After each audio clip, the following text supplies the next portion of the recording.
اعوذ باللہ من الشیطان الرجیم بسم اللہ الرحمن الرحیم۔ سامعین محترم، ہمارے اس سلسلے خلیفہ دوم حضرت عمر بن خطاب رضی اللہ تعالیٰ عنہ کی زندگی کے حالات اور واقعات کی قسط نمبر 15 میں آپ سب کو ایک مرتبہ پھر سے خوش آمدید۔ جب رسول صلی اللہ علیہ وآلہ وسلم بنو مستلق سے جنگ فرمانے تشریف لے گئے اور اس سے فراغت پائی تو دو مسلمانوں کا پانی پر جھگڑا ہو گیا اور وہ آپس میں مرنے مارنے پر تل گئے۔ ان میں سے ایک مہاجر تھا اور دوسرا انصاری۔ مہاجر نے مہاجرین کو مدد کے لیے پکارا اور انصاری نے انصار کو۔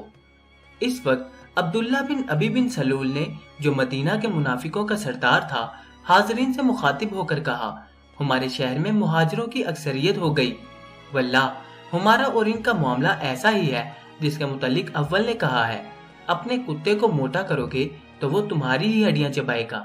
بخدا جب ہم مدینہ واپس ہوں گے تو با اقتدار گروہ ذلیلوں کو ضرور نکال باہر کرے گا۔ یہ بات حضور صلی اللہ علیہ وسلم کے سماع مبارک تک پہنچی۔ حضرت عمر رضی اللہ تعالیٰ عنہ بن خطاب اس وقت حاضر خدمت تھے۔ وہ غصے سے بے آپے ہو گئے اور کہا، یا رسول اللہ صلی اللہ علیہ وآلہ وسلم، عباد بن بشر رضی اللہ عنہ کو حکم دیجئے کہ وہ اس کی گردن اڑا دے۔ جواب میں لسان نبوت صلی اللہ علیہ وسلم نے فرمایا، عمر، اس وقت کیا ہوگا جب لوگ کہیں گے محمد اپنے ساتھیوں کو قتل کرا رہا ہے، اور فوراً روانگی کا حکم دیا۔ حالانکہ ایسے وقت مسلمان سفر نہیں کیا کرتے تھے۔ ابن ابی خدمت نبی صلی اللہ علیہ وسلم میں حاضر ہو کر اپنی بات سے مکر گیا، لیکن وہی نے بات صاف کر دی۔ اس وقت عبداللہ بن ابی، جو راسخ الاعتقاد مسلمان تھے، حاضر ہوئے اور عرض کیا، یا رسول اللہ صلی اللہ علیہ وسلم، مجھے معلوم ہوا ہے کہ آپ عبداللہ بن ابی کو قتل کرانا چاہتے ہیں۔ اگر واقعی ایسا ہے تو مجھے حکم فرمائیے، میں خدمت اقدس میں اس کا سر پیش کر دوں گا۔ واللہ تمام اہل خزرج جانتے ہیں کہ ان میں مجھ سے زیادہ اپنے باپ کا کوئی فرما بردار نہیں۔ مجھے اندیشہ ہے کہ اگر آپ نے میرے سوا کسی اور کو قتل کرنے کا حکم دیا تو میں اپنے باپ کے قاتل کو لوگوں میں چلتا پھرتا نہ دیکھ سکوں گا، اسے قتل کر دوں گا، اور چونکہ کافر کے بدلے مسلمان کو قتل کروں گا، اس لیے مجھے جہنم کی آگ میں جلنا پڑے گا۔ رسول اللہ صلی اللہ علیہ وسلم نے ارشاد فرمایا، ہم اسے قتل نہیں کریں گے، بلکہ جب تک وہ ہمارے ساتھ ہے اس سے رفق و احسان کے ساتھ پیش آئیں گے۔ اس کے بعد سے اہل مدینہ ہمیشہ ابن ابی کو حقارت و غضب کی نظروں سے دیکھتے رہے اور وہ بے حیثیت ہو کر رہ گیا۔ ایک دن رسول اللہ صلی اللہ علیہ وسلم حضرت عمر رضی اللہ تعالیٰ عنہ سے مسلمانوں کے بارے میں گفتگو فرما رہے تھے۔ ہوتے ہوتے بات ابن ابی تک پہنچ گئی کہ اس کی قوم اس کے ساتھ حقارت امیز برتاؤ کرنے لگی ہے۔ حضور علیہ الصلوۃ والسلام نے فرمایا، کیوں عمر، کیا خیال ہے؟ اگر میں عبداللہ بن ابی کو اس دن قتل کرا دیتا جس دن تم نے مجھ سے کہا تھا تو اللہ کی قسم ایک ہنگامہ برپا ہو جاتا، لیکن آج تم اسے قتل کرنے کے لیے کہتے تو تمہاری بات ضرور مان لیتا۔ حضرت عمر رضی اللہ تعالیٰ عنہ نے کہا، اللہ کی قسم مجھے معلوم ہو گیا ہے کہ رسول اللہ صلی اللہ علیہ وسلم کا ارشاد میری بات سے زیادہ بابرکت ہے۔ جب عبداللہ بن ابی مرا تو رسول اللہ صلی اللہ علیہ وسلم نے اس کی نماز جنازہ پڑھانی چاہی، لیکن حضرت عمر رضی اللہ تعالیٰ عنہ کھڑے ہوئے اور اسلام سے اس کے بغض اور اس بغض میں اس کی ناکامی کا ذکر کرتے ہوئے اللہ تعالیٰ کا یہ قول نقل کیا۔ ترجمہ، اے رسول، ان کے لیے مغفرت چاہو یا نہ چاہو برابر ہے، اگر تم 70 بار بھی ان کے لیے مغفرت چاہو گے تو بھی اللہ انہیں نہیں بخشے گا۔ نبی رحمت صلی اللہ علیہ وآلہ وسلم نے اس مرے ہوئے شخص سے متعلق ان کی جرأت تنقید پر مسکرا کر فرمایا، اگر مجھے معلوم ہو جائے کہ 70 بار سے زیادہ مغفرت چاہنے پر اس کی بخشش ہو جائے گی تو میں اس سے زیادہ اس کے لیے مغفرت چاہوں گا۔ اس کے بعد نماز جنازہ پڑھی اور اس کی میت کے ساتھ تشریف لے گئے، یہاں تک کہ اس کے دفن سے فارغ ہو گئے۔ اس کے بعد یہ وحی نازل ہوئی۔ ترجمہ، ان میں سے اگر کوئی مر جائے تو کبھی اس کی نماز جنازہ نہ پڑھو اور نہ اس کی قبر پر کھڑے ہو۔ سورہ توبہ آیت نمبر 74۔ ہجرت کے 6 سال رسول اللہ صلی اللہ علیہ وسلم نے لوگوں کو حج کا حکم دیا، اور جب مکہ کے قریب پہنچے تو قریش کے سوار آپ کو شہر میں داخل ہونے سے روکنے کے لیے نکلے۔ قریش نے قسم کھائی تھی کہ وہ محمد کو زبردستی مکہ میں داخل نہ ہونے دیں گے، لیکن رسول اللہ صلی اللہ علیہ وآلہ وسلم جنگ کے ارادے سے نہیں، حج کے ارادے سے تشریف لائے تھے۔ اس لیے آپ صلی اللہ علیہ وآلہ وسلم نے صحابہ کے ساتھ حدیبیہ کے مقام پر قیام فرمایا اور قریش سے گفتگو کرنی چاہیے کہ وہ مسلمانوں کو فریضہ حج کی ادائیگی اور کعبے کے طواف سے نہ روکیں۔ چنانچہ حضور علیہ الصلوۃ والسلام نے حضرت عمر بن خطاب رضی اللہ تعالیٰ عنہ سے فرمایا کہ وہ مکہ جائیں اور اس مسئلے میں قریش سے گفتگو کریں۔ حضرت عمر رضی اللہ تعالیٰ عنہ نے عرض کیا، یا رسول اللہ، مجھے اندازہ ہے کہ قریش میرے ساتھ زیادتی کریں گے اور مکہ میں بنو عدی بن کعب کا کوئی فرد نہیں جو میری حمایت کرے۔ مشرکین جانتے ہیں کہ میں ان کا کتنا دشمن ہوں، میرا طرز عمل ان کے مقابلے میں کتنا سخت ہے، تاہم میں آپ کو ایک ایسے شخص کا نام بتاتا ہوں جو قریش کے نزدیک مجھ سے بھی زیادہ معزز ہے، اور وہ عثمان بن عفان رضی اللہ تعالیٰ عنہ ہے۔ چنانچہ حضرت عثمان بن عفان رضی اللہ تعالیٰ عنہ مکہ تشریف لے گئے، جہاں قریش سے ان کی گفتگو خاصی طویل ہو گئی اور انہیں رکنا پڑا۔ مسلمان سمجھے کہ حضرت عثمان رضی اللہ تعالیٰ عنہ شہید کر دیے گئے ہیں۔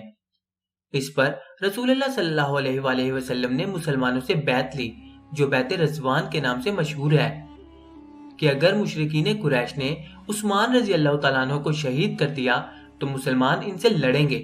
لیکن حضرت عثمان رضی اللہ تعالیٰ عنہ واپس تشریف لے آئے اور بتایا کہ قریش عرب میں اپنا وقار قائم رکھنے کے لیے مسلمانوں کو اس سال مکہ میں داخل ہونے نہیں دینا چاہتے، لیکن یہ یقین ہو جانے کے بعد کہ حضور جنگ کے ارادے سے نہیں حج کی نیت سے تشریف لائے ہیں، وہ صلح کی بات چیت کرنے پر تیار ہو گئے ہیں۔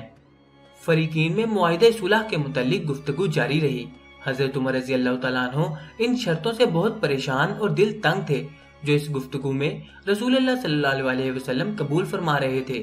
چنانچہ وہ ایک دم اٹھے اور حضرت ابو بکر رضی اللہ تعالیٰ عنہ کے پاس پہنچ کر ان سے کہنے لگے، ابو بکر، کیا حضور صلی اللہ علیہ وآلہ وسلم اللہ کے رسول نہیں ہے؟ حضرت ابو بکر نے فرمایا، کیوں نہیں؟ حضرت عمر رضی اللہ تعالیٰ عنہ نے کہا، کیا ہم مسلمان نہیں ہیں؟ انہوں نے جواب دیا، کیوں نہیں؟ حضرت عمر نے پوچھا، کیا وہ مشرک نہیں ہے؟ حضرت ابو بکر نے فرمایا، ہیں۔ حضرت عمر نے فرمایا، تو پھر ہم اپنے دین میں کمزوری کو دخل کیوں دے رہے ہیں؟ حضرت ابو بکر صدیق رضی اللہ تعالیٰ عنہ نے فرمایا، عمر، حضور کی اطاعت کرو، میں گواہی دیتا ہوں کہ آپ اللہ کے رسول ہیں۔ اور حضرت عمر رضی اللہ تعالیٰ عنہ نے بھی کہا کہ میں بھی گواہی دیتا ہوں کہ آپ اللہ کے رسول ہیں۔ حضرت عمر رضی اللہ تعالیٰ عنہ اس گفتگو سے مطمئن نہیں ہوئے جو ان کے اور حضرت ابو بکر کے درمیان ہوئی تھی۔ چنانچہ اسی غم اور غصے کے عالم میں رسول اللہ صلی اللہ علیہ وسلم کی خدمت میں حاضر ہوئے اور عرض کیا، یا رسول اللہ، کیا آپ اللہ کے رسول نہیں؟ حضور نے فرمایا، ہوں۔ کہا، کیا ہم مسلمان نہیں؟ فرمایا، ہیں۔ کہا، کیا وہ مشرک نہیں ہے؟ فرمایا، ہاں ہیں۔ حضرت عمر رضی اللہ تعالیٰ عنہ نے کہا، تو پھر ہم اپنے دین میں کمزوری کو دخل کیوں دے رہے ہیں؟ رسول صلی اللہ علیہ وآلہ وسلم نے ارشاد فرمایا، میں اللہ کا بندہ اور اس کا نبی ہوں، ہرگز اس کے حکم کی خلاف ورزی نہیں کروں گا اور وہ کبھی مجھے ناکام نہیں ہونے دے گا۔ اس جواب سے حضرت عمر رضی اللہ تعالیٰ عنہ خاموش ہو گئے۔ بات کو وہ فرمایا کرتے تھے، اس دن میں نے جو کچھ کیا اور اپنے نزدیک بھلائی کے لیے جو باتیں کہیں، ان کے ڈر سے آج تک صدقہ دیتا ہوں، روزے رکھتا ہوں، نفل پڑھتا ہوں اور غلام آزاد کرتا ہوں۔ دیکھیے آپ نے حضرت عمر رضی اللہ تعالیٰ عنہ کی یہ عزت نفس اور خود اعتمادی، اور سچ تو یہ ہے کہ انہیں اپنی رائے کو وقی سمجھنا ہی چاہیے تھا۔ اسیران بدر کے معاملے میں وحی الہی نے ان کے موقف کی حمایت کی تھی۔ پھر جب انہوں نے رسول اللہ صلی اللہ علیہ وآلہ وسلم کی خدمت میں عبداللہ بن ابی کے قتل کا مشورہ پیش کیا تھا، تو اس یقین سے پہلے کہ ارشاد نبی صلی اللہ علیہ وآلہ وسلم ان کی بات سے زیادہ بابرکت ہے، وہ اپنی رائے سے نہیں ہٹے تھے، اور اس کے بعد صلح حدیبیہ کے سلسلے میں بھی انہیں برابر اپنی رائے پر اصرار رہا تھا، یہاں تک کہ رسول اللہ صلی اللہ علیہ وآلہ وسلم کی تائید میں وحی نازل ہوئی اور اس نے معاہدے کو فتح مبین سے تعبیر کیا۔ اس طرح رائے کے معاملے میں وہ ذات رسالت صلی اللہ علیہ وآلہ وسلم سے بھی اختلاف کرتے تھے، اور جب تک وحی کا نزول یا ان کی رائے کے موافق یا مخالف واقعے کا ظہور حق کو ان پر واضح نہ کر دیتا، وہ اپنی رائے پر جمے رہتے۔ آپ سن چکے ہیں کہ حضرت عمر رضی اللہ تعالیٰ عنہ اپنی فکر کو مجرد نظریات میں الجھانا پسند نہیں فرماتے تھے کہ انہیں الٹ پلٹ کر ان کی چھان بین کر کے ان سے منطقی نتائج مرتب کرتے رہے، بلکہ جاہلیت کی طرح زمانہ اسلام میں بھی ان کی توجہ انہی مسائل پر مرکوز رہی جن کا پیش نظر زندگی کے واقعات پر کوئی عملی اثر ہو، اور یہی عملی اثر تھا جس نے اسیران بدر، ابن ابی اور صلح حدیبیہ کے معاملات میں انہیں اپنی رائے پر شدت کے ساتھ قائم رکھا۔ جس طرح اس کے بعد بھی مسلمانوں کے عام اور رسول صلی اللہ علیہ وآلہ وسلم کے خاص معاملات میں جن سے متعلق وحی نازل نہیں ہوئی تھی، ان کی رائے میں استقامت اور جوش پیدا کرتا رہا۔ اہل مکہ کو نبیذ کا بے حد شوق تھا۔ خود حضرت عمر رضی اللہ تعالیٰ عنہ جاہلیت کے زمانے میں شراب پیتے تھے، اور دوسرے مسلمان بھی مکہ کے دوران قیام اور مدینے کی ہجرت کے چند سال بعد تک میں نوشی کرتے رہے۔ حضرت عمر رضی اللہ تعالیٰ عنہ نے محسوس کیا کہ شراب لوگوں میں ہیجان و غضب پیدا کرتی ہے۔ اسے پی کر شرابی ایک دوسرے کی بدگوئی کرتے اور آپس میں بد کلامی سے پیش آتے ہیں۔ پھر یہودی اور منافقین اوس و خزرج کو بھڑکانے، ان کے پرانے جھگڑوں کو ہوا دینے کے لیے اکثر و بیشتر شراب نوشی کے اوقات سے فائدہ اٹھاتے ہیں۔ یہ دیکھ کر انہوں نے رسول اللہ صلی اللہ علیہ وسلم سے پوچھا، لیکن اس وقت تک شراب کے بارے میں وحی نازل نہ ہوئی تھی، اس لیے حضرت عمر رضی اللہ تعالیٰ عنہ نے بارگاہ خداوندی میں عرض کیا، اے اللہ ہمیں شراب کے متعلق کچھ بتا۔ چنانچہ یہ آیت نازل ہوئی۔ ترجمہ: اے پیغمبر، مسلمان تم سے پوچھتے ہیں شراب پینا اور جوا کھیلنا کیسا ہے؟ کہہ دو ان دونوں چیزوں میں بڑا نقصان ہے، اور لوگوں کے کچھ فائدے بھی ہیں، مگر ان کا نقصان فائدے سے بڑھ کر ہے۔ سورہ بقرہ آیت نمبر 219۔ چونکہ اس آیت میں شراب کی ممانعت نہیں تھی، اس لیے بعض مسلمانوں کی راتیں اب بھی بادہ و جام میں بسر ہوتی تھی۔ وہ جب نماز پڑھتے تو انہیں کچھ معلوم نہ تھا کہ کیا کہہ رہے ہیں۔ حضرت عمر رضی اللہ تعالیٰ عنہ نے پھر عرض کیا، اے اللہ شراب کے متعلق ہمیں ہدایت دے، اس میں عقل اور مال دونوں کا نقصان ہے۔ اس پر یہ آیت نازل ہوئی۔ سورہ نساء آیت نمبر 43۔ ترجمہ: اے وہ لوگو جو ایمان لائے ہو، نشے کی حالت میں نماز کے قریب نہ جاؤ یہاں تک کہ نشہ اتر جائے، اور جو منہ سے نکالتے ہو اس کو سمجھنے لگو۔ اس دن سے رسول صلی اللہ علیہ وسلم نے اعلان کرا دیا کہ لوگ مستی و بے خبری کی حالت میں نماز کے قریب نہ آئیں۔ اس اعلان سے مسلمانوں نے اگرچہ شراب نوشی ترک نہ کی تو برائے نام ضرور کر دی، لیکن کچھ لوگوں میں اس کے برے اثرات قائم رہے۔ ایک دفعہ شراب پیتے میں ایک انصاری اور ایک مہاجر کا آپس میں جھگڑا ہو گیا، اور انصاری نے کباب کی ہڈی مہاجر کی کھینچ ماری۔ دونوں نشے میں تھے، لڑ پڑے اور نوبت مار کٹائی تک پہنچ گئی۔ حضرت عمر رضی اللہ تعالیٰ عنہ نے یہ دیکھا تو بارگاہ الہہ میں پھر درخواست کی، اے اللہ ہمیں شراب کے بارے میں مفصل ہدایت دے کہ یہ عقل اور مال دونوں کی دشمن ہے۔ اس پر یہ وحی نازل ہوئی۔ سورہ مائدہ آیت نمبر 90 سے 91۔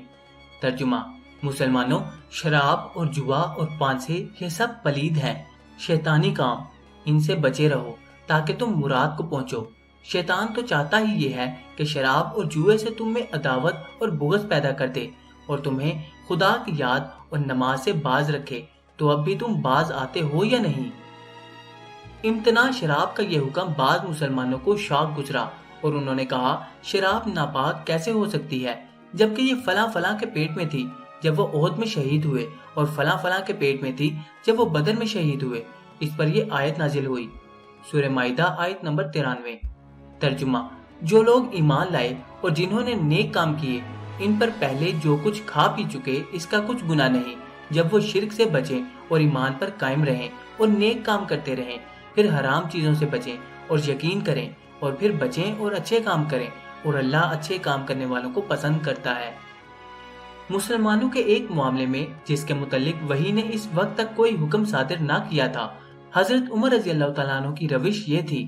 ان کے نزدیک رسول اللہ صلی اللہ علیہ وسلم کے معاملات بھی دوسرے لوگوں کے معاملات کی طرح خاص نہ تھے، بلکہ ان کا شمار بھی مسلمانوں کے عام مسائل میں ہوتا تھا۔ یہی وجہ تھی کہ وہ ان معاملات میں دخل دیتے اور ان کے متعلق رسول اللہ صلی اللہ علیہ وسلم سے گفتگو کرنے میں کسی قسم کی جھجک محسوس نہ کرتے۔ امام بخاری رحمۃ اللہ حضرت عائشہ رضی اللہ تعالیٰ عنہ صدیقہ سے روایت کرتے ہیں کہ انہوں نے فرمایا، عمر رضی اللہ تعالیٰ عنہ رسول اللہ صلی اللہ علیہ وسلم سے کہا کرتے تھے، ازواج مطہرات کو پردہ کرائیے، لیکن آپ نے ایسا نہ کیا۔ ازواج مطہرات رضی اللہ تعالیٰ عنہما رات کو قضائے حاجت کے لیے جاتی تھی۔ ایک دن سودا رضی اللہ تعالیٰ عنہ بنت زما جو طویل القامت تھیں، رات کے وقت قضائے حاجت کے لیے نکلی۔ عمر بن خطاب اس وقت ایک مجلس میں بیٹھے تھے۔